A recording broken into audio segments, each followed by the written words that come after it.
გამარჯობა. ეს არის გადაცემა დროის კადრები და მე გახლავართ მისი წამყვანი ეკა ბერიძე.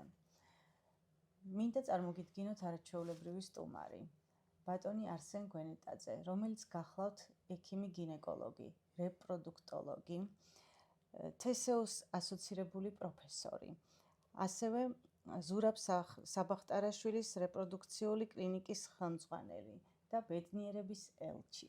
მოგესალმებით, ბატონო ბედნიერების ელჩო, ბატონო არსენ, როგორ გჭირდება? სალამი, მადლობა, მადლიერება თქვენ, მადლიერების ელჩიც ვარ, სხვათა შორის, სიყვარულის და წიგნიერებისაც ამაზე მოგვიანებით.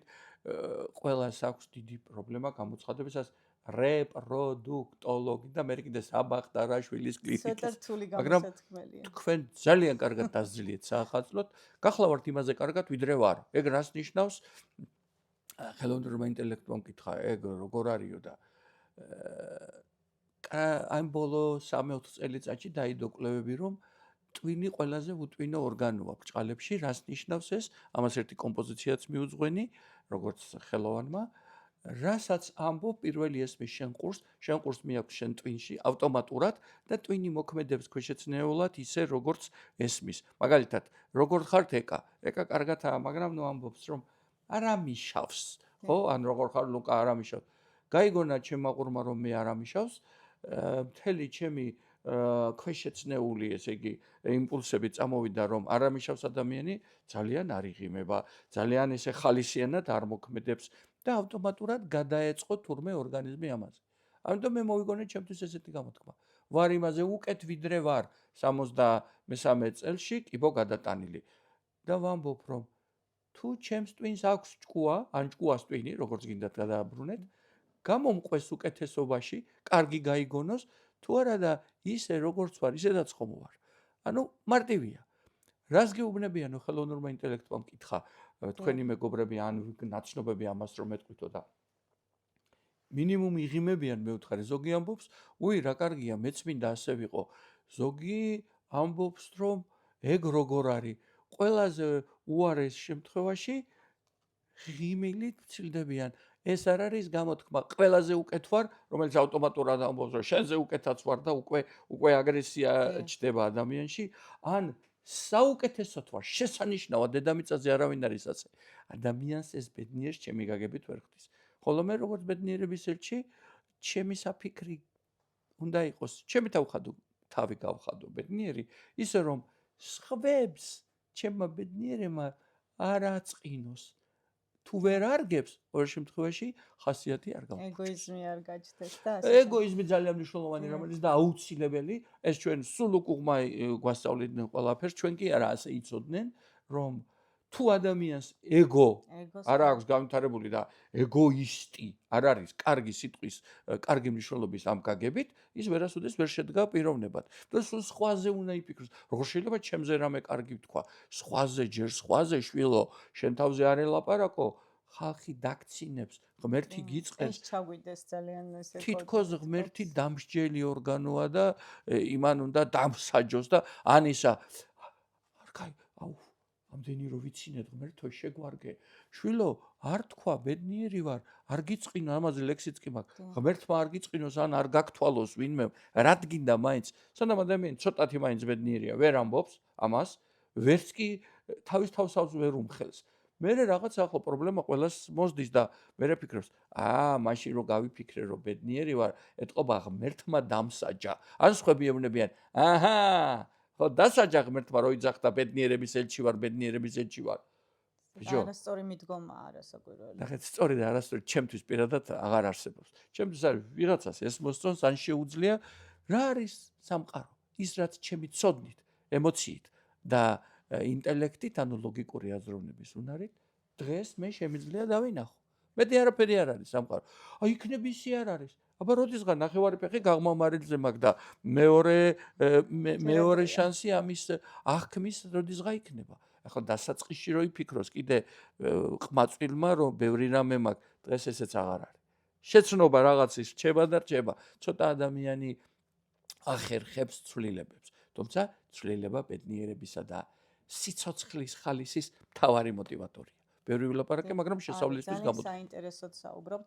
ეს ვფიქრობ ხარ გადავდოთ ხო გვერდზე, იმიტომ რომ აბსოლუტურად არ მჭირდება. თუ თქვენ ბედნიერი არ გახდებით ჩემთან საუბრით, უფრო სწორს კი, უფრო სწორი კი არა, ასე ვიტყოდი, უფრო საჩემოთ ვიტყვი. თუ მე ბედნიერი ვერ გავხდები თქვენთან საუბრით, მას ჩემთვის მნიშვნელოვანი აზრი არ აქვს. მე რაც უკეთეს და ბედნიერს არ მხდის, დიდი ხანია უკვე, დიდი ხანი რამდენია, ბოლო რამოდენიმე წელია, იმას აღარ ვაკეთებ. როგორ ვალდებულება ბატონო, ხომ არ გვატყუებთ, აი სიმართლეზეც ვიტყვი. ხომ არ გვატყუებთ? ნახეთ, ვალდებულება თუ ავიღე რომ ეს არის ვალდებულება ჩემ თავთან, მას უკვე ასე კი აღარ ვაკეთებ. აი ახლა რა ვქნა, არ მინდა, მაგრამ მას ვაკეთებ სიამოვნებით, იმიტომ რომ ის გავითავისე და ვთქვი რომ თუმცა რომ დაფიქრდეთ, თქვენ ცხოვრებაში კი ძალიან ცოტა რამე იქნება დარჩენილი ესეთი, რომელიც იძულებით კი არა, სავალდებულოდ არის. დანარჩენები თუ ბედნიერს არ მყავს, რატო გავაკეთო? ჩვენ უბრალოდ ქცევის პატერნი რა არის? ქცევის მოდელი, რომელიც აღებული გვაქვს. სულ გესმოდა, სულ არ მინდა ახლა იქ წასვლა, მაგრამ უნდა წავიდე რა ვქნა. თან ჩემ თავს ვეუბნები რომ არ მინდა, თან მივდივარ. ახლა რა იქნება განწყობა, გეკითხებით. ხო? და იძულება და ვალდებულება რაღაცა არეულია ერთმანეთში და ეს ხო ეცა რომ არ მინდოდა, მაგრამ ახლა რა ვქნა, პატივცემ იმას. ესე რო თქვა რომ პატივცემ ჩემ თავს და იმ ადამიანსაც და წამოვედი ქალაქის იმ თავიდან, მოვედი აქ, რომ ადამიანმა 2-3 ვთხოვა, მოდი თუ შეიძლება ამ პოდკასტში და შაბათს საღამო ჩავხსენი სხვა რაღაცები და მოვედი და რო თქვა ახლა არ მინდოდა, თუ არ მინდოდა რატო ვაკეთებ? და კიდე ჩემ თავს ვამადლო და კიდე აზრში ვიღაცას. ეს ხომ ბედნიერს ვერ გამხდის. ძალიანაც მინდოდა, იმიტომ რომ თქვენ და მე მაქვს პატივისცემა, თქვენ რამდენჯერმე მითხარით და მე სიტყვა მოგეცით და დაპირებული აღსრულება და აღსრულების სიამოვნება. აი რა არის ჩემი ცხოვრების სიამოვნების სიამოვნება. ეხლა სკოჩი მომიტანი თუ გინდა რომ პირზე გავიკრა. ვილაპარაკეთ. ძალიან დიდი მადლობა, რომ მობრძანდით ამ ხელაგზა გამოიარეთ ამ საცობების დროს და ეს ჩემთვის დიდი პატივია მართლაც. მეგო ადამიანური და კეთილგანწყობული ურთიერთობა სწორედ იმიტომ არის ჩემი გაგებით ბედნიერების მომტანი ჩემთვის პირადად, რომ იმ თქვენს დიდებულ საღამოზე, რომელიც იყო მწერალთა სახლში კი ლიტერატურის ინსტიტუტში, თუ სხვაგან, დიახ, ცოტა გვიან მოვედი, იმიტომ რომ სამსახურიდან, მაგრამ ის ნაწილი ემოციის სიამოვნების მე ვიღე, ეს წიგნიც მაშინ იმდენ ხალხში გადმოგეცით სიამოვნებით, ხო? ძალიან მიყვარს და დიდი მადლობა აი ამ საჩუქრისთვის, რომელშიც ძალიან ბევრი სიბრძნე აღმოვაჩინე, რაზეც ჩვენ ვისაუბრებთ დღეს აუცილებლად. ხელოვნება სიცოცხლისა. კი ბატონო, ეხლა 1 იანვარს 2026 წლის გერმანიაში ამ წიგნის წარდგენა მქონდა 2 იანვარს მანამდე ნიუ-იორკში, მაგრამ რადგან წიგნზე ჩამოვარდა, ეხლა ერთ კვირაში დღეს რა რიცხვია? 17, ესე იგი ერთ კვირაში დაახლოებით რომში მექნება წარდგენა, შემდეგ ლონდონშია, ესე იგი თანამედროვე ადამიანი როგორი უნდა იყოს და სიცოცხლის ხელოვნების აკადემია ჩავიფიქრე 1 იანვარს, უკვე გადავდგი ნაბიჯები და შესაბამისად გარკვეულ საუბრებს ამ სიცოცხლის ხელოვნების აკადემიაში ჩემეულ ხედვას იმ ადამიანებისთვის, ვისაც სურვილი ექნება, ნელ-ნელა დავიწყებ. ეს ჩემი ბიზნესი არ არის ამ ეტაპზე ყოველ შემთხვევაში. პორტრეტი ახალი ადამიანის. პორტრეტი ახალი ადამიანის. როგორი უნდა იყოს თქვენი აზრით? ახალი ადამიანი? კარგად წერია, ნახეთ, ისე პოხტად წერია, რომ მე გადავიკითხე, თუმცა ჩემს მაყურებელსაც მინდა რომ გაანდოთ. ახალ ადამიანს, თანამედროვე ადამიანს ასაკი არ აქვს. ეს პირველი მნიშვნელოვანი მთავარი headlines ეძახიან, მთავარი ხაზი, რაც გინდათ უწოდეთ. რას ნიშნავს ეს? ეს ნიშნავს, რომ თქვენ რომ 18-19 გინდათ 14-15 წლის ადამიანს ადრე ეტყოდნენ, შენ ჯერ შვილო ჩემი ხრის უნდა გახდე და მე ისაუბრე, ჯერ ჩვენ მთელი ცხოვრება ვისწავლეთ. დღეს ის ხელოვნური ინტელექტის ეპოქაში ჩემზე სწრაფად და სწორად ამოძებნის რაღაც ინფორმაციას და ცოდნა ვიღაცა ამბობს გაუფასურდაო, ვიღაცა ამბობს გამარტივდაო. მე ვიტყოდი რომ ცოდნა ძალიან ხელმისაწვდომი გახდა და აღარ არის საჭირო საათობით და დღეობით ეძებო ბიბლიოთეკებში, რასაც ჩვენ ვაკეთებთ ყოველდღე პირადად მე საქართველოს ეროვნულ ბიბლიოთეკაში, მოსკოვის სამედიცინო ბიბლიოთეკაში, პეტერბურგის და არაერთ როცა დისერტაციებს წერდი, ხო? სხვაგან იმას ვერ მოიპოვებდი. დღეს ყველა ძირითადი მონაცემი ხელოვნურ ინტელექტს წამის მიათეთში შეუძლია მოგცეს. და შენ შეგიძლია იქიდან აიღო ცოდნა, რაც შენთვის არის საჭირო. არ გჭირდება დღეების და კვირეების ხარჯვა ამისათვის, შესაბამისად, ახალ ადამიანს ასაკი აღარ აქვს. აღარავინ აღარ ეუბნება ჭკუად ყოფილი დღეს ახალგაზრდას, რომ შენ ჯერ არ თქვა, შენ ჩემი ხნის რომ მოხვალ, მერე უნდა ელაპარაკო. ადრე 60 წელი მე მეგონა ეს უკვე კარგახნის გაღმა უნდა იყოს თქვა. ახლა 73-ში ვარ და სრულად ახალგაზრდად გრძნობ თავს. ამაზე უკეთესად არასოდეს მიგრძნია, რადგან ვისწავლე ცხოვრება აქ და ახლა. ხო და სწორედ ასეთია ახალი ადამიანი ჩემი ხედვით და არა მარტო ჩემი ხედვით. ეს თქვენი ცნობილი ფრაზაა, სწორედ ახლა, აქ და ახლა. ხო, ეს მე არ გამომიგონია ეს ფრაზა, მე მას ვიყენებ. ახალი ადამიანი არის, ვინც შეიმეცნებს ახალი ეპოქის ყველა კანონს და ცხოვრობს, სწორედ ეგ წერია, ცხოვრობს აქ და ახლა ცხოვრების ფილოსოფიით. სამყარო მკვეთრად შეიცვალა. დღეს აქ და ახლა განსხვავებული კანონები და წესები მოქმედებს. ყველა ვინც ძველი რწმენით ცხოვრობს, მალე ვეღარ იქნება აქტუალური. სამყაროს ჭერტმარიტი ცოდნა და კანონები მრავალ სხვადასხვა ნაფიქრთან ერთად ამბობს, იყოს სულიერი და იყო მდიდარი, ცხოვრების წესით მდიდარი, ეს ერთი ადამიანის ორი შემადგენელი ნაწილია და ეს სრულიად შესაძლებელია. ადრე მთელი ცხოვრება ეხება, რა თქმა უნდა. ყველაფერს ეხება, სულიერებასაც, გონიერებასაც, სულიერება და გონიერება ცალ-ცალკე ხომ არ არის? არა, მე ვგულისხმობ ის წინა ფრაზა, რაც ამოიკითხეთ, რომ იყო სულიერი და იყო მდიდარი ცხოვრების წესით. რომ აღარ იქნება ადამიანი აი თავიდან რაც საიკეთე. ადამიანი, რომელიც ძველი რწმენით ცხოვრობს, ძველი რწმენა იმას კი არ ნიშნავს, ძველ აღთქმაზე ლაპარაკობს. არა, ეგ დიდი რისკია, რომ სულიერებას არ ეხება თქვა. არა, კარგი რემარკია, გავხსნი ბრჭყალებს და ვიტყვი. კვდება სამყარო, სადაც უკმაყოფილების გრძნობაა მარადიული, სადაც ადამიანები წყენას და დანაშაულის გრძნობას განიცდიან. პირველ რიგში საკუთარი თავის, ჩემ თავს ვერასოდეს ვაპატიებ ამას, მერე ვერ ვაპატიებ მშობლებს, ან დედა ჩემს რომ იმან ვიღაცამ უთხრა მისმა ნათესავმა ეს, მე იმ ნათესავებას არასოდეს ვაპატიებ ამას. ანუ მუდმივად ვერ პატიება, მუდმივად ვიღაცის საკუთარი თავის დავარქვათ ასე ჯირკვნა. ანუ და დანაშაულება რაღაცეებში, მაშინის მე რო ვერ შევძელი, რო ვერ გავაკეთე, როგორ ვნანობ, მთელი ცხოვრება ვნანობ. როდესღაც ცხოვრობ. ან ვნანობ, ან იმას ვამბობ, რომ ვერ ვაპატიებ და ან ვიძახი, რომ რა ვიცი, ხვალ რა იქნება, შფოთავ ხვალინდელ დღეზე. დღეს არის ცხოვრება, აი ახლა აქ, რვის ნახევარზე 17 იანვარს, ხო? და შესაბამისად, ადამიანები კარგებად და ცუდებად მე უკვე აღარ ვყოფ. ბოლო 4-5 წელია, მე-6 დაიწყო ახლა, რადგან წელი 26-ია. რატომ? მივხვდი, რომ ჩემთვის რომ ეს ადამიანი ვიღაცა ცუდი იყო, იგივე ადამიანი ეკასთვის იგივე მომენტში საუკეთესო იყო. ხო არის არა ეს მარტივი თემა. ცოტა ესე გვერდიდან რო შემოვხედე, ანუ აქეთ ამხარეთ და ჯვარც ისე ცუდი ყოფილა. და მესამე და მთავარი რაც გავიგე იმან დაუსვა წერტილი ამას.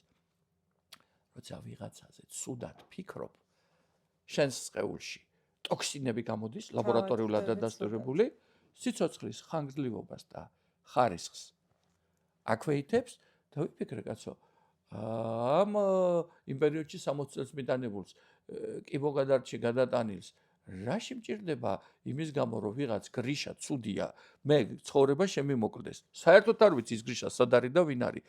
თუ საკითხია, რომ მისმა დავარქვათ ასე, რაღაცა ქმედება, ვიღაცისთვის ცუდმა, ვიღაცისთვის კარგ მე არ დამაზარალოს, ამისათვის მე უნდა ჩემი გონება მქონდეს და ამაზე ვიმოქმედო და თუ შემიძლია უნდა ავიცილო ეს და რა. თუ არ შემიძლია და გარდაუვალია, მაშინ უნდა მივიღო და რაც შეიძლება ნაკლები. აგური თუ უნდა ჩამარტყან და ვერ ვიცილებ, იქნებ კასკად ავიფარო, ან რაც შეიძლება ნაკლებად მოვიხვედრო, ან იმაზე ვიფიქრო, რომ ჩამარტყეს.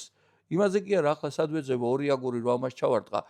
დაზიანება რომ აქ დროზე მივხედო ამას, რომ ჯანმრთელი ვიყო. ანუ როდესაც საშინაო დავალება გონებას კარგად აქვს დალაგებული, რომ ვიღაცების დევნა და ვიღაცების სიცუძეზე დავარქვათ ასე, ჩემი აღშფოთება კი არ არის, ჩემი ცხოვრება, არამედ აქ და ახლა ცხოვრების მართვა, პოზიტივის თუ სირთულეების ნიველირება.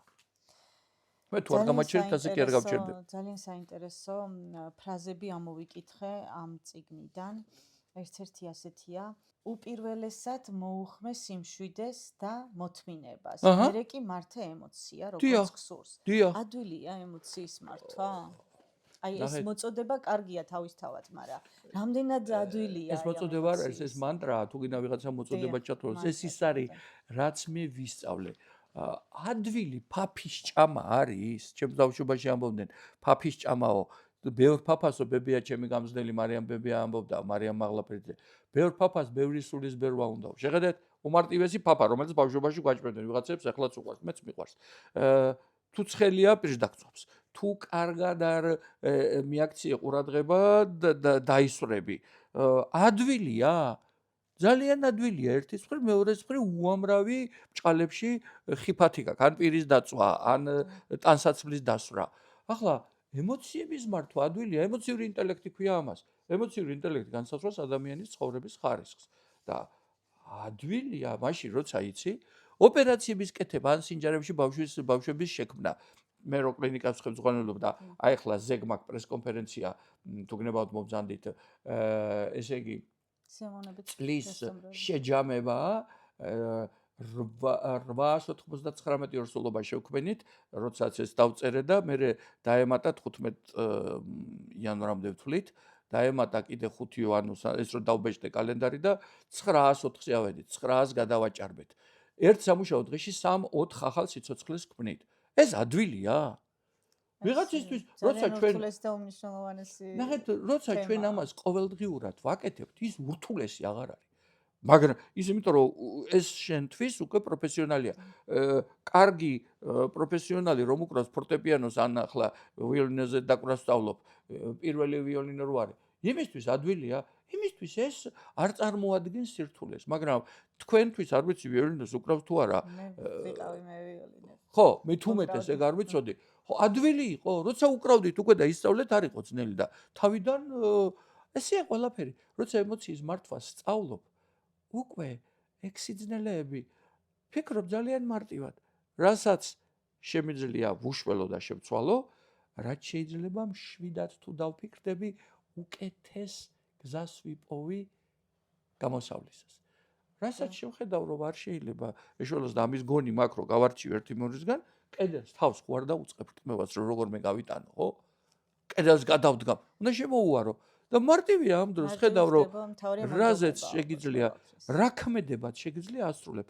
აბა რომ ვერ ვუშველო ამ საქმეს, ვერ უშველო უნდა მივიღო. მორჩა. ნახეთ რა მარტივია ამ ლოგიკით, ხო? თავის დროზე ოპტინელი მამების შეგონებას ეძახდნენ და ეხა გამარტივებულია უფრო, რომ რასაც შემიძლია საჩემოთ კეთილი ნათელი მოფინო, ასე ვიტყოდი, მაგას სჭირდება მშვიდი გონება. რომ აღელდები მინიმუმ რამდენჯერმე ჩაისუნთქე და ამოისუნთქე, ახლა ცნობილი ფრაზაა, იმიტომ რომ ჟანგბადი გონებას ხსნის. მეორე, ვერ შვები ამას. ახლა რო ვერ შვები, რა მოხდა, მე რო ვერ შვები. 80%-ზე მეტი, ეხლა ნახატს ვამზადებ ერთს, პესიმიზმის ხოლგის ქვეშ ცხოვრობს. ანუ ეს ხო დათვლილია და მათ არ სჭირდება, არ სურთ დიდად ბედნიერება. იმიტომ კი არ ასე შეიძლება დეკლარირებას არ აკეთებენ, მაგრამ როცა შეისწავლეს ფსიქოლოგებმა, არ უნდა იმ სოციუმიდან გამოსვლა, ხო? ექსულელია, კაცო, ექსუბედნიერებაზე ლაპარაკობს. მე მგონი იტყუება. მეორე იტყვის, ხო, იტყუება, აბა რა შვება, კაცო. აბა შეიძლება კაცი სულ ბედნიერი იყო? მართალია ის კაცი ამას რომ ამბობს. მის აზრში ეს ასია და რა მნიშვნელობა აქვს მართალია თუ არა? ახლა მე ვუძახო თქვენ არა ხართ მართალი ბატონო, რა მნიშვნელობა აქვს? რატომ უნდა შევაცვლებინო აზრი? რატომ? მე მის აზრს და მის ცხოვრებას კი ვერ შევცვლი. მე შემიძლია ერთადერთი ჩემი მიდგომა შევცვალო მის მიმართ და თქვა რომ კი თუ ეს ასე ფიქრობს, მისთვის ასე იყოს. ესე იგი მისთვის ძნელად გასაგებია რომ ასეთი რამ არსებობს. საკითხის შემდეგ ბევრი ალბათ შეიცვლის აზრს და შეძლებს აი ამ ბედნიერებისკენ აი ეს კარგი რამეა. ნახეთ, ესე იგი ის თავის თავში ჩემი დარჩენილი ცხოვრების მიზანი იკიგაი. სულად წერ ამაზე უკვე რამოდენიმე წელია, დაახლოებით 4-5 წელია.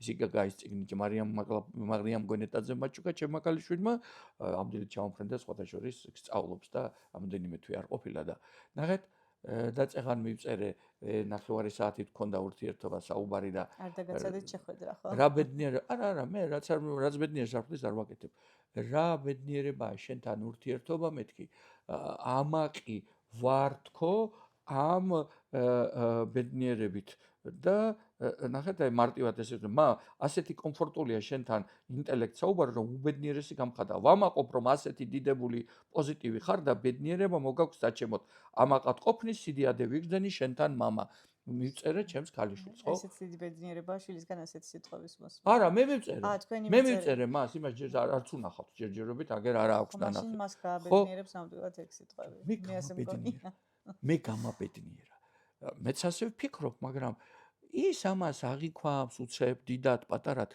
ეს უკვე მისი საქმეა როგორც კი მე დავიწყებ ფიქრს თქვენ რას იფიქრებთ ჩემზე ან ლუკა რას იფიქრებს ან კიდე ვიღაცა მაშინ ჩემი საქმე წავიდა ვარ და ვარ რა მნიშვნელობა აქვს რას იფიქრებთ მე მოვედი გულწრფელად გეუბნებით იმას რასაც ვფიქრობ მორჩა და აი ეს ერთ-ერთი თქვენი ნაფიქრალი კიდევ ამ წიგნში გახდი ის ვინც ხარ იცხოვრე შენი ცხოვრება და მეორე ფრაზა ცხოვრება ძალზე მარტივია როცა იპოვი საკუთარ თავს აი როგორ უნდა ვიპოვოთ აი რა კარგი ნახეთ პირველი იმას გამოვეხმაურები ჩემს გალერეაში მაქვს ჭარწერა 2021 წლის 27 დეკემბერი აწერია ზე ბერლინი ინტერვიუ ბერლინიდან გავბედე და გავხდი ის ვინც ვარ ეს ლალი ფაციამ ჩაიწერა ჩემი ინტერვიუ მაშინ და ბოლო ფრაზა ბერლინში ვიყავი საახალწლოდ ჩავფრინდი და იქედან მივეცი წლის შემაჯამებელი ინტერვიუ და ეს ფრაზა იყო ჩემი ასე ვთქვათ საკუთარ თავში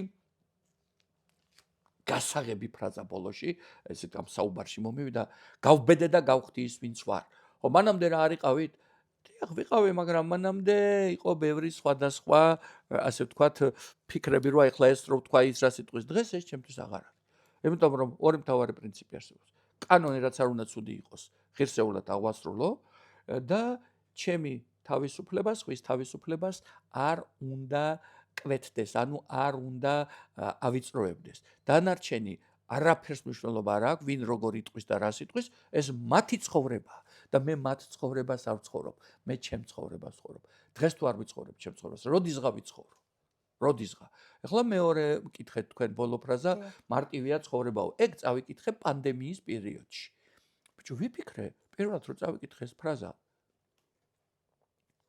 ბოდიში მაგრამ ეს რა სისულელე წერია თქო მთელი ცხოვრება ჩვენ გვასწავლდნენ და დღესაც ყველგან ნახავთ რომ ცხოვრება ურთულესია დაწყებული აკაკი წერეთლის გამზრდელიდან რომ გაახარებს განავინმეს წუთი სოფელი და სხვა სულ ბავშვობიდან ეს ფილმებში თუ ყველგან ეს გვესმის ხო და სულ ვიცოდი რომ ცხოვრება ძალიან რთულია და ცხოვრება ურთულესია და ადამიანი ტანჯვისთვისაა შექმნილი და სხვა და ეხლა ეს რო წავიკითხე ჩემთვის დავფიქრდი არა ხმამაღლა არაფერი არ მეთქვამს და დავიწყე დაკვირვება საკუთარ ცხოვრებაზე ესეთი წესი უკვე შემოღებული მქონდა ჩემ თავთან ერთი დღე დაუკვირდი და რას მივხვდი შეხედეთ პრობლემათა უმეტესობა რომელიც მე მაქვს ადამიანს აქვს ზოგადად საკუთარი თავისგან არის გამოწვეული ან არ ცოდნით ან არასწორი ცოდნით ან კი ვიცოდი მაგრამ ვერ გავაკეთე და ეხლა რა ვიცოდი ახლა მეორეთაც ჩუჩავარდებოდი ამ ტყლაპოში თუ ასე შემდეგ და მაშინ დავხატე 4 ნახატი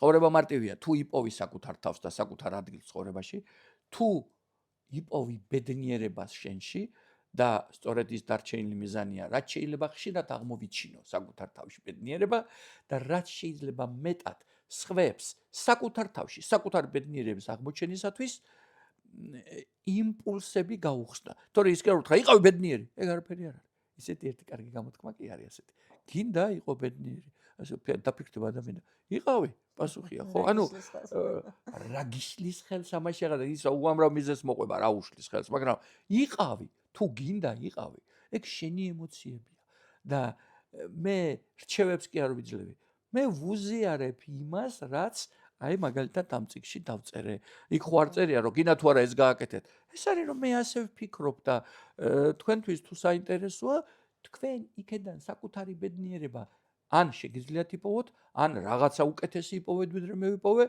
ან პირიქით თქვათ რომ სისულელია ეს ყველაფერი და ესე როგორ კარგად კი წერია მაგრამ ეს ყველაფერი ტყუილია ეს კაცი არ წერს სრული თავისუფლება სრული თავისუფლება არის როდესაც მაჰათმა განდის ფიქრის მიხედვით მაგ ერთი გამონათქვამის მიხედვით ერთი ნახატი და ის ლექსიც არის მოკლე, მაგრამ ახლა ლექს თუ გინდათ გავიხსენებახლავე, მანამდე კი გეტყვით. ის ამბობდა, რასაც ფიქრობ, როცა იმას ამბობ და რასაც ამბობ, იმას აკეთებ, გონება, გული, სხეული, სული არისო ჰარმონიაში. ბედნიერების ჰარმონია დავარქვი ამ ნახატს. როგორ ბატონო, სულელი ხართ, ყველაფერს ისი ამბობთ? რა ვიცი, ვიღაცისთვის შეიძლება სულელი ვარ, მაგრამ გეტყვით პრინციპს. ეს იმას კი არ ნიშნავს, რასაც ვფიქრობ, ყველაფერს ვამბობ. ეს ნიშნავს, რომ რასაც ვამბობ ამ საკითხზე, ის ზუსტად ის არის, რასაც ამ საკითხზე ვფიქრობ და მე ვაკეთებ ამას. ნახეთ, ლექსი სიმართლეზე. დავწერე ესეთი ლექსი, ეს 2015 წელს მაქვს დაწერილი, იმიტომ რომ ამას ვაკეთებ 1999 წლიდან სტუდენტებთან ლექციები დავიწყე მაშინ უნივერსიტეტში და უკვე იმ მომენტიდან მომინდა ასე მეკეთებინა. მოკლედ ჩამოვაყალიბებ ამ ლექსს. სიმართლე. ილაპარაკო მუდამ სიმართლე მრავალი წელი ჩემი წესია. როგორ საერთოდ არ თქვა ტყუილი ისე საქმისთვის თუნდ უწყინარი, ეს შესაძლოა? ვიღაცა გეკითხება ესე იგი. კი შესაძლოა, თანაც ადვილად, მე არ მჭირდება ტყვილი ნამდვილად ტყვილი ბრჭყალებში. უკვე გვატყუებს ფიქრობს მკითხველი ან მსმენელი. არა, გეთაყვა, სიმართლეს ვამბობ, სწორედ სიმართლეს და მით ვამაყობ. კეთილი, მაგრამ ვით დაგიჯეროთ, როგორ გვიტკიცებ მაგ შენ სიმართლეს, ანუ ესეთი შექსპირის სტილშია დაახლოებით. თქვენ უნდა ენდოთ ჩემს ნათქვამ სიტყვას, რომელსაც ჩემთვის ოქროს ფასი აქვს. გაგიკვირდებათ, მაგრამ ამ პრინციპს საკუთარ თავს ვცე დიდი პატივი. არ თქვა ტყუილი, სიმართლეს ფასი შევუქმნა დავადო სიტყვას, მე ვაკონტროლებ მუდამ და ყველგან დიდი ხანია. ეს სულ არ ნიშნავს თქვა ყველაფერი, რაც საჭიროა და რაც არ არის. მე კიდევ ერთხელ დაბეჯითებით ხმამაღლა ვამბობ, ეს შესაძლოა არ თქვა ტყუილი. მე შევძელი, სხვასაც ბევრს ძალუც, შენც შესაძლოა ხარი მათგანი, ან ხوار იქნები თუ მოისურვებ. ეხლა ნახეთ, აბსოლუტიზმი არაფერში არ არსებობს, ხო? თქვენ ბატონო ყოველთვის თანაბრადს უთქავთ? არა ბატონო, ხან უფრო სწრაფად უთქავ, ხან უფრო ნელავს უთქავ, ხან. ისევე როგორც გონება, გული, მოქმედება და სხვა. შესაძლოა სადღაც რაღაცა ხდება, მაგრამ ეს როდესაც არის უიშვიათესი გამონაკლისი ან ლაფსუს ლინგვე, ან რაღაცა და ესეთი შეიძლება იყოს წელიწადში ერთხელ პლუს მინუს ან სხვა, ეს ვერ შეიძლება ჩაითვალოს ჩასაფრების მომენტად, ხო? რატომ ვაკეთებ ამას? მომწონს და ვაკეთებ. всё, სულ ეგ არის. რა ეხლა ყველაფერს მეტყვით, რასაც კითხავთ? რაც მენდომება გეტყვით, რაც არა და არავის ვალი არა მაგ და გადავიტან საკითხს სხვა თემაზე და მორჩება. თქვენ წეგან ბრძანეთ, რომ ხელოვნურმა ინტელექტმა გითხრათ. დიახ, კი. ესაუბრებით ხელოვნურ ინტელექტს. თანაც როგორ? ის გეკითხებათ, თავად გეკითხებათ, ანუ მკითხავ ასე. რას ამბობთ? შეხედეთ? ბოდიში იმპრესიონიზმი მწერლობაში და პრესაში. თქვენ გაქვთ წიგნი შექმნილი, რომელიც პარიზში წარვადგინე. ინტელექტის დახმარებით ხელოვნური, ეხა აგიხსნით მაგას. ნახეთ, სხვა შორის, როცა მე მაპატენტებდნენ, რამდენჯერმე უკან დააბრუნეს, რომ აქ ხელოვნური ინტელექტზეო არ შეიძლება ჩვენო ესე იგი არ არის რეგულაციები და არც გიგზალავენ, მაგრამ ვერც გამოვიყენებთო და კი ბატონო თქვა უთხარი მე და თქვა ის სხვა ყოფნის ნიჭს სხვანაირად მიუდექი. შეხედეთ ახლა. პირველი ჩემი ლექსი, როდესაც ჩემმა პედაგოგმა და მეგობარმა ხატვის პედაგოგმა ნინო მირიანაშვილმა მითხრა ჩემმა სტუდენტმაო, ეს იყო 2-3 წლის უკან, 2 წლის ალბათ. 2024 წლის ზაფხულში კარგად მახსოვს, ვაკის პარკში ღამის სეირნობისას, მითხრა რომ ესე ჩამომიწერაო, მაშინ cloud-ე იყო ხელოვნური ინტელექტის ერთ-ერთი ფორმა, ну ChatGPT და ბევრნაირია. ქართულად ახალი შემოსული იყო და ჩემმა მოწაფემო, ანუ ახალგაზრდა გოგონამ, ეს მითხრა, აი მას წეს ჩამოვწერეო და მოდითო, გინდათო თქვენი ლექსი გაუგზავნოთო და გაუგზავნეთ იქვე ვიჯექით ვაკის პარკის ერთ-ერთი მარჯნის კამზე და მახსოვს ზაფხულია, საღამოა და ლექსი იყო ესეთი. ლექსი არის ესეთი, ჩემი მთავარი cover ლექსი. რუსთაველის თეატრის აფეშაზე დღესაც რო არის და ინახება იქ მუზეუმში, იმიტომ რომ ჩემი პირველი პოეზიის საღამო 2015 წელს განიმართა სოლო საღამო. მარტო, როცა დარბაზი იყო სავსე ექსპერიმენტული დარბაზი. დრო სიცოცხლეა. გახსოვთ ეს დრო შეზღუდულია, მცირდება როგორც შაგრენის ტყავი. მაშინ ნუ გაფლანგავ დროს უნიათოდ და ნოიცხოვრებს სხვისი ცხოვრებით. ნუ გაებმები დოგმის მახეში. იგრძენის სრული თავისუფალი პატივია ციგულის თქმას შენსას. და ნოიცხოვრებს სხვისი აზრებით.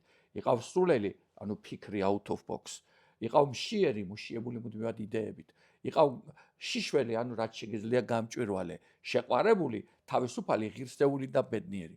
ეს ლექსი რო ესე თქვათ, მივაწოდეთ, ისეთი გაშიფრა ჩაატარა, ცოტა არ იყოს, მე ერთ-ერთმა 86 წლის იმ პერიოდში, ახლა 92-შეა მე მგონი ის ქალბატონი, ფილოლოგმა თქვა, ზექალა შანიძის მოწაფემ და თანამეგობარმა 6 ფილოლოგი რო დასვაო, ერთად ვერ დაწერს ასეთ კრიტიკულ, ანუ ესეთ შეფასებით გარჩევასო.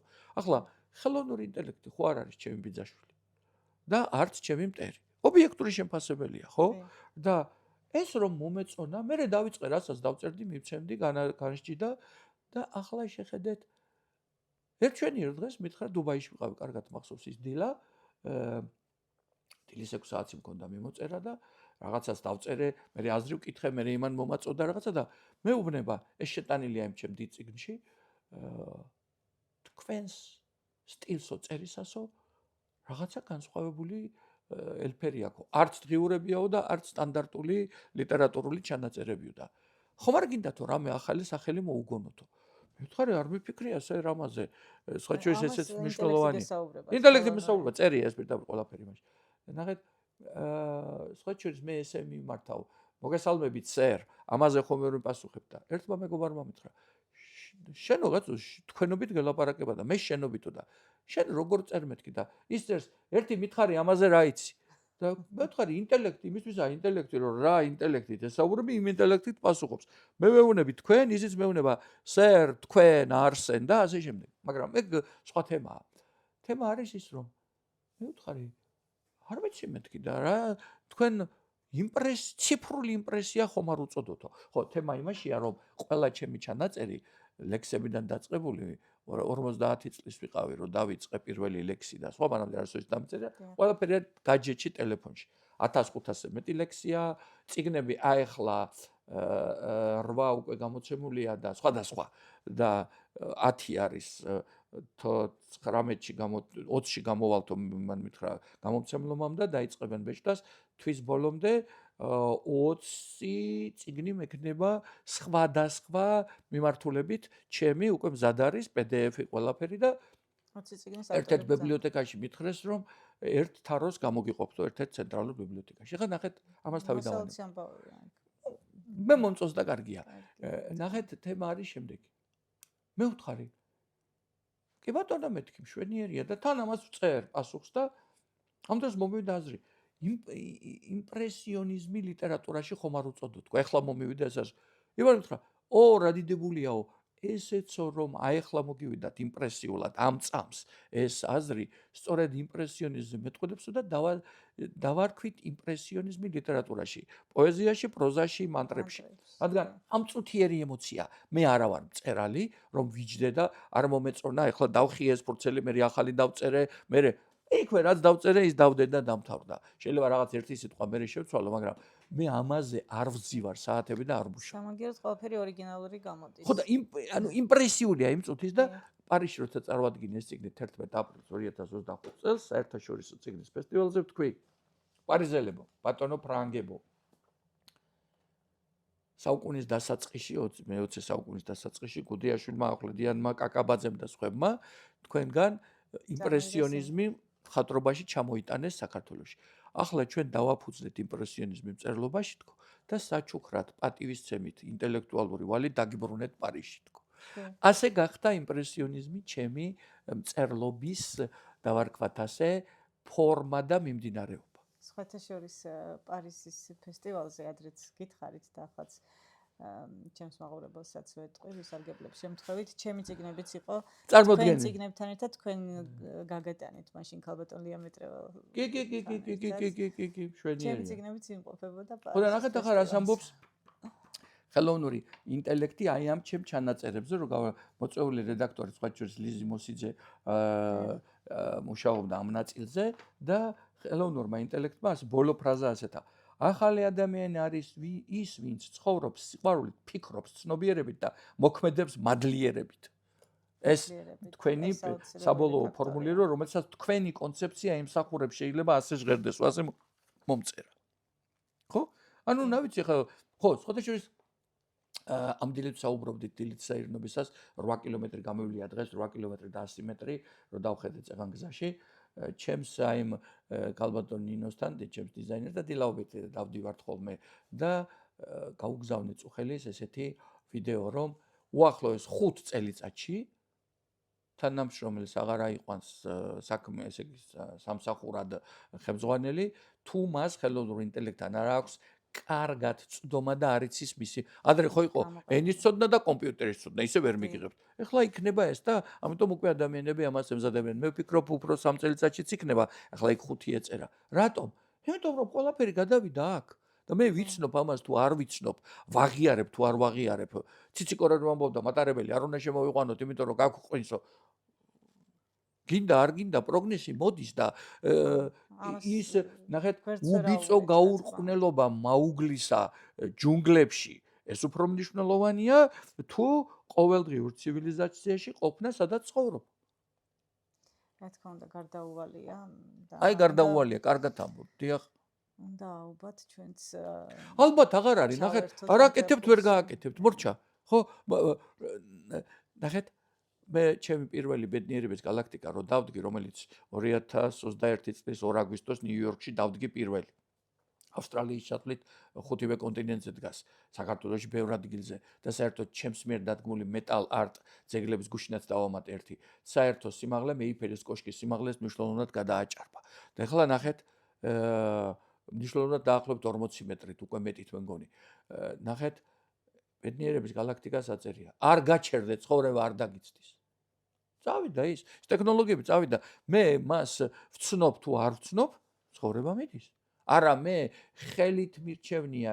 ისევ ვწერო და ენციკლოპედიებში ვეძებო რომელებიც უკვე დაძველდა ინფორმაციები ვერ დავეწევი ცხოვრებას ხო მაგრამ რასაჭირო რომ მე დავეწევი ცხოვრება ჩემს გამო კი არ გაჩერდება მართალი ბრძანდებით გაქვთ ცოტა გადაუხვევ სადაც გინდა წიგნი ასეთი სექსი სიცოცხლის წყარო ო დიდებულია საინტერესო თემაა კი ადრე იყო ესეთი ტაბუ დადებული თემა მაგრამ ახლა ძალიან აქტუალურია და საინტერესო თქვენი მოსაზრება კი ბატონო სექსი სიცოცხლის წყარო შევქმნით ჩემი თანამშრომლების გუნდთან ერთად ჩემი ექიმი ეკაჩომახიძე მისი მთავარი ასე ვთქვათ ანატომიური ნაწილის და ფიზიოლოგიის დიდი შემოქმედია დიდ ხანს ვწერდით ამ წიგნს მე ლიტერატურული ნაწილი და თავისუფალი სონეტი სამყაროს ესე მივაწერე ანუ ნახეთ ეროტიული სონეტი სამყაროს ის ლექსებიც არის ეროტიკაზე მათ შორის ორგაზმზე ჩემია ყველაფერი და ის გამოცდილება რაც პაციენტებთან ისტორიები რეალობაში არის. რატომ დავარქვი სექსი სიცოცხლის წყარო? ორადორი მოტივატორია ყველა homo sapiens, ხალი იქნება კაცი ძალიან განვითარებული თუ ნაკლებ განვითარებული, მაღალი ინტელექტის თუ ნავალი ინტელექტის. დიადად ყოფნის სურვილი, ანუ რაღაცით თავის წარმოჩენის სურვილი და მეორე სექსუალური ლტოლვა. ეს ფროიდიდან მომდინარე ყოველთვის ამაზე არავინ კამათობს და სექსი შვილის გაჩენა ახალი სიცოცხლის ჩასახვა ერთიც არის და მეორეც ბუნებრივი გზით ანუ სექსუალური გზით და რისთვის უნდა შვილი იამაყოს რომ თავისი ჯიში შექმნა ჯილაგი შექმნა ზრდის სიცოცხლის შექმნა და მიზანი აქვს ხო და ამიტომ დავარქვი სექსი სიცოცხლის წყარო და იქ უამრავი ტაბუდადებული იმ პერიოდისთვის ახლა ეს 2003 წლის უკან გამოვეცით. უკვე 2022-ში წარვადგინე მე მგონი, უკვე მე-4 წელი გასულა. როგორ შეხვდა საზოგადოება ამ წიგნს? ნახეთ, არ ვიცი, ჩემთვის არავის უთქვია, რომ რასისრულელებს ლაპარაკობ ერთხელ ერთ-ერთ გადაცემაში პირდაპირში, როდესაც ორგაზმზე ლექსი წამაკითხა წამყვანმა და წავიკითხე, ესო რა ლექსიაო, რისთვის არის ეს ლექსი ვიკითხა ერთ-ერთმა ადამიანმა განათლებულმა და მეორე ვიღაცა სახელგვარი არ ვიცი ჩემგვარდით იჯდა შოუ იყო დიდი და იმან უპასუხა ხო რა სარგებლობა მოაქვს და მე ვთხარი ბატონო ეს არის ორგაზმის აღწერა პოეტურად ჩემი ორგაზმის ხო მე სხვანაირად ვფიქრობ თქვენი ორგაზმი თქვენია მე ვთხარი და ამ ახალგაზრდა ქალმა უპასუხა მასეო მე დაღამეს რა სარგებლობა მოაქვს ალბათონო უთხრა. ხო? ანუ ნახეთ ეს იყო ალბათ ყველაზე დავარქვათ ასე უფრო ისეთი განსხვავებული კომენტარი.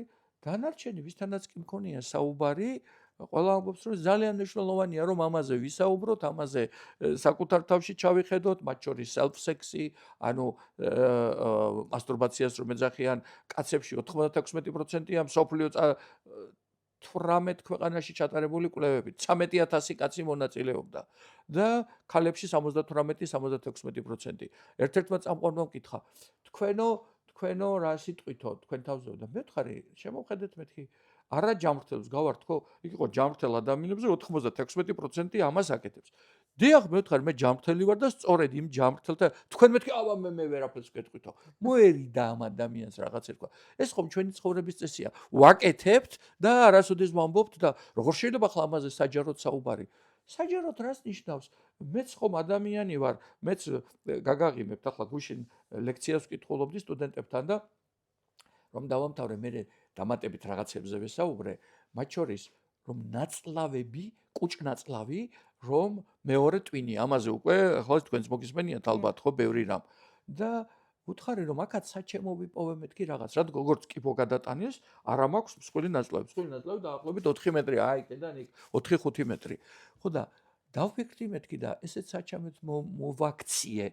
მას შემდეგ გავხდი ბედნიერებისელში, რაც ეს ნაწლავი ამომჭრა და სავარაუდოდ ახლა ნახეთ, მსხვილი ნაწლავში ხდება საკვების დაყოვნება. 48-72 საათი ტოქსინები, ზოგჯერ უფრო როცა ყაბზობაა და მეტი ტოქსინები შეიწოვება და ამბობენ რომ ესე იგი ტვინი მაშინ ნაკლებად პოზიტიურად მოქმედებს და აქაც ალბათ მე ვთხარი, რადგან რომ ჭამს სწრაფად ჩვეულებრივი ადამიანი ერთხელ აკეთებს ნორმის შემთხვევაში დეპეკაციას, ახლა უმეტესობა შეკრულობის გამო ორ დღეში ერთხელ ან სამ დღეში, და მე დღეში რამდენჯერმე მიწევს მეთქი, იმიტომ რომ წყვილ ნაწლავი არ აგაკ, ესე იგი დაყოვნების ეს 8-5-6 მეტრი არ არის და ხო და ალბათ აქაც მე ვთხარი მუდმივად რო იცვლება ეს ჩემი პროლა, გონებაც ალბათ მიდო მუდმივად დაუდეგარ და რო დავამთავრე ლექცია, ახლა სტუდენტებმა ტაში დამეკრეს და ძალიან გამეხარდა რა თქმა უნდა და ერთ-ერთმა მაღალი ბიჭი იყო, მეხუთე კურსელები იყო. საუკუნეა ასეთი ლექცია არ მომისმენიო და ხა მე არ გავუშვი შანსი, ისე თავისთვის წაილაპარაკა. რა მე ვთხარი, გაიმეორა ხმამაღლა და მე ვთხარი ალბათ იმიტომ რომ მე წინა საუკუნიდან ვარ თქვა. მათ ვკითხე 2003 წელს დაბადებულებიდან იყო უკვე ეს ნაკადი. ხო და ანუ ამ საუკუნეში და მე მან კარგად იხუმრა. ალბათ იმიტომო ბატონო რომ თქვენ მსხვილი ნაწლავი არ აგაქვთ. ვიტო ხართ პოზიტიური. ბრავო მე ვთხარი. ანუ ნახეთ მან დაიჭირა და ის უკვე გამოიყენებს ამას რომ მისი კუჭნაწლავი უკეთესად ფუნქციონირებდეს და ეს თურმე ბევრ რამეზე ახდენს გავლენას, ხო? ახლა ამაზე საუბარი საჯაროდ სირცხვილია თუ არ არის სირცხვილი? ბევრი ხანია სირცხვილად ითვლებოდა დღეს ცხოვრების ყველა საკითხებზე საუბრობენ. აი რო გაშლით ვინტერნეტს, ყველგან ყველაფერს ნახავთ კულტურულად. ხომ წავიკითხავთ თუ გახსოვთ ეგ ლექსი? რომელი? ორგაზმზე. იქ რომ წაიკითხავთ. როგორ არ მახსოვს კაცო რა, ეროტიული სონეტი სამყაროს რას ამბობ, რამდენი ხანია პირდაპირ ეთერში არ წამიკითხია, ახლავე დიდი ეროტიული დიდი სონეტი სამყაროს ნახეთ, აქ ორი ლექსია ჩვენ ორი ლექსია კარგით, ნებისმიერს დავიკითხავ, ხო, იქ არ არის ერთი, მაგრამ ერთ-ერთია რომელიც ამოვიდა ეროტიული სონეტი სამყაროს. ჯერ ტუჩებში, მერე მკერდზე, ძუძუებზე და ჩაყვა. და მოხედვა სანამ სავნებოს და ნერწყვილი თითით შეეხებოდა და მერმე სავნებო ავნებდა და ერექცია დაუდგა ნაზი, ახლა კი დროა რომ ხაუები სრულად შეიცნოს, სრულად შეიგრძნოს და კვლავაც ამოხედვა მიბნედილ თვალთა, ერთურთ შეხვედრა შენგან ნასწავლი მზერის გახედნა, კროსონივნების და სიღრმე ენის ლამაზ ნაპრალში, ტოჩკაჯის ფრენის და შეკივლება ზევნების ხენის, შემდეგ კი ბუთქუ შმაგაშვებული ნაპრალის სრულად შემავსებელი, ყველა ხაოს და ნაოჭის სვედის გამსწორებელი, ზე აგზნებული ძლიერი, სიღრმის სრულ ამოვსწებელი ბოლომდე შედის, ზემოდან ისვავს ტუჩები ტუჩებს, ტუცნის სიტყვოთი ორივე ხელი დუნდულოს მკვრივად ნაზად ეჭდობა, ბრთგვინვა დაკნესავნების მორევში აგზნების სმენის ეროტიულ აღაგზნებს სმენის ეროტიულ ყველა გამას, ახლა კი დროა, რომ შეერწყას და შეეთავოს სრულად გადახსნილს, გადაფურშულ მის ვნების დამას. და ნახეთ, აქ არის ძალიან ერთი კიდევ აბატონო, ერთი კიდევ უფრო მოკლე, ხო, ორივე ძუძუ პეშვად მიჭირავს ხელის მტევნები ვნებით სავსეა სხეულის სხეულს ზურგიდან ეკვრის და თრთის ყოველი კოცნას ოველი ყურს უკან ზონას ეროგენულს მყისიერად ვნებით აღაგზნებს კისერს ხელს ცხლად დაუყვება ჟრუანტელი ნეტარების პრელუდიისა, სავნებო ფეთქავს გამალებით დაინაბება სრულად სხეული, დაინამება უნაზესი ულამაზესი ვნების ბაგენი, მილედიც, ლედიც, კარიბჭეს გახსნის, სრულად მზადაა სიცოცხლესა და ვნების ნაპრალი და შედის მასში ნელა თუმც მყარად ათლეტი მამრის და მისრიალებს ღმად და მიცურავს იდუმალების და ნეტარების ვნების მორევში, იწყება როკვა, სხეულს სინქრონი, ტალღაზე უფრო ამგზნები გახელებული სავნებო ფეთქავს და საფეთქელთა თხარათქური საერთო ხდება, შენი და ჩემი მდედრის და მამრის, სული სხეული გონება ვნება, შერწყმული ნება, ერთად იღვრება, ერთად ფეთქდება. სისხლის დუღილი ზენეტარება დიდხანს გრძელდება. ბოლოს კი ბოლოს ჩახუტებული, განერთებული და ნეტარებით გაჟღენთილი ორი სხეული, ერთი ამური ვნებით დუნდება, სრულად დუნდება. საოცარია. მაშინ ალბათ ხელოვნური ინტელექტი არის. არა, მაშინ არ იყო. ეს თქვენი არა, ხელოვნური ინტელექტი ჩემ ლექსებს კი არ წერს. ხელოვნურ ინტელექტს ლექს რომ ვუგზავნი, ის მის ანალიზს აკეთებს. სხვადასხვა ამ ლექსზე მომწერა, გამახსენდა ახლა, როცა გაუგზავნე ეს ლექსი, ეს უკვე ადრე დაწერილი ლექსი იყო, მეო ბოდიშიო, მაგრამ მაგ ლექსო ვერ განვსჯიო, იმიტომ რომ იქო უფრო ეროტიული და მეორეზე, აი პირველი რო იყო შედარებით იქ არ არის ესეთი მთლად სცენები, ამაზე თქვა, როგორ კარგად გაქვთ ეროტიკა აღწერილიო და თან არ გადადიხარ ზღვარსო. და ამაზე მითხრა, აი ამ ბოლო ლექსზე მითხრა, რომ ამასო ვერ გავაკეთებ განჯასო, ესო აკრძალული მაქვს, იმიტომ რომ აქო სექსუალური სცენები კარგად არისო. აკრძალვებიც გააჩნია ეს. ხო, ალბათ აქვს, ალბათ ყოველთვის ჟაზე მითხრა. ბატონო არსენ, ძალიან საინტერესო გადაცემა გამოვიდა. სასრულოდ შეიძლება თქვენი მოსმენა არაჩვეულებრივი. ერთი პატარა ლექსითაც პატარა ყოფილა ისე, მაგრამ აი პატარა ნაწილს ავიღებ. წაიკითხეთ. დიდია კაცო, ცოდო არა ხარ. იცი როგორ შემიყვარდა შენი თლილი ვნებიანი თითები, ყელკისერი ვნების ველი, ორთავ ყური, ეროგენულ ზონად თქმული. მხრების შლილი დამკლავები მხრებ გაშლილი, სიდაყვების სილამაზით მოზიდული, ძოძო მკერდი სისავსით და სილამაზით გათქვირულნი, ძოძოს კერტნი დაცქვეტილნი, გაკვირტულნი, ზურგის არე, ზურგიელი, ლამაზი და ვნების ველი, დუნდულოთა შესართავთა ოდნავ ზემოთ, წელი მწველი, ქვემოთ შხვართი ფეხები, წინ მუცუნა ლამაზი და კოხტა ჭიპი მშვენიერი და ვენერას სამკუთხედი, ამ ბოქვენის სტავნებოს და კარიბჭესკენ ტოლვის ველი, ბაგეების სასირცხონი მცირე დიდი, დანამუნი სილამაზით და სიტყვოთი აღტკინება საშოში ტოჩკა ჯიზე გაიწია, ამას მოჰყვა შეკივლება ნაზად გულში ცეცხლის ალით, დანამული ეს მილედი მთლად იღვრება თაფლით ლალით, ორგაზმისკენ მწვერვალისკენ აბრიალ და ვნების ალი, ვნება მიეახლა ღირსეული მამრის ხმალი და ამხედრ და ამორძალი ვნება მიჰყვა ჭენებასო, რიტმზე ააწყო და მიჰყვა ვნების ფერებასო, უფრო ღრმად და უფრო მძლავრად, თავად არგებს თვის ნებასო და მწვერვალზე ამოფრქვევის თავად მართავს, იხანგრძლივებს, არა დააგდებს თვით ვნებასო, ახლა თვითონ არის ვნება.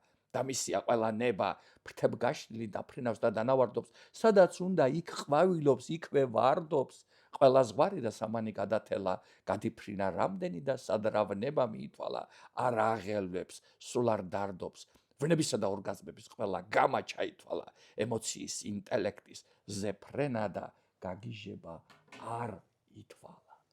გაგიჟება არ ითვალა. კი ბატონო. ძალიან საინტერესო იყო. დიდი მადლობა ამ საოცარი ლექციას დავარქმევდი ამ გადაცემას. მობრძანებისთვის კიდევ ერთხელ. მადლობა თქვენ და ლუკას და თქვენს დროს. უღმესი მადლობა. მრავალ ახალ წელს დაესწარეთ. ასევე თქვენ ძალიან ლამაზი ნაძვისხი გაქვთ. დიდი მადლობა. და ის ლამაზი ნახატიც თავისი ყვავილებით. ბედნიერი 2026 კი ბატონო. დაგბედებოდეთ და თქვენ ჩემი ბედნიერი 1 საათი აქ შექმენით. რისთვისაც ბევრი მადლობა, წრფელი მადლობა. და თქვენ სულ კიდევ ემოციებში ჩემი გავიღვარე. ბედნიერი 1 საათი, იმიტომ რომ ძალიან კმაყოფილი ვარ ამ გადაცემით. და ძალიან მადლობა. მადლობა. მადლობა. და თქვენ ბატიცემულო ტელემაყურებლებო, თუ რა ქვია, ინტერნეტ მაყურებლებო, YouTube მაყურებლებო, დროის კადრების მაყურებლებო. დროის კადრების მაყურებლებო. დრო არ ითვალაო, აი ზუსტად სათქვენოა. ზუსტად. პატივისცემა ჩემი და ადამიანური სიყვარული. თუ რაიმე თქვენთვის შესაძლოა მისაღები არ იყო ჩემი საუბრიდან, მომიტევეთ, ანუ მომიტევეთ, როგორც თქვენ გნებავთ, ისე უნდა იყოს ეს. მე კი პატივისცემას ყველა შემთხვევაში გამოვხატავ საკუთარი თავისა და თქვენი ქმედებებისადმი და რა თქმა უნდა პოდკასტის წამყვანის და ავტორის ქალბატონი ეკატერინეს. დიდი მადლობა. გემშვიდობებით მომავალ შეხვედრამდე.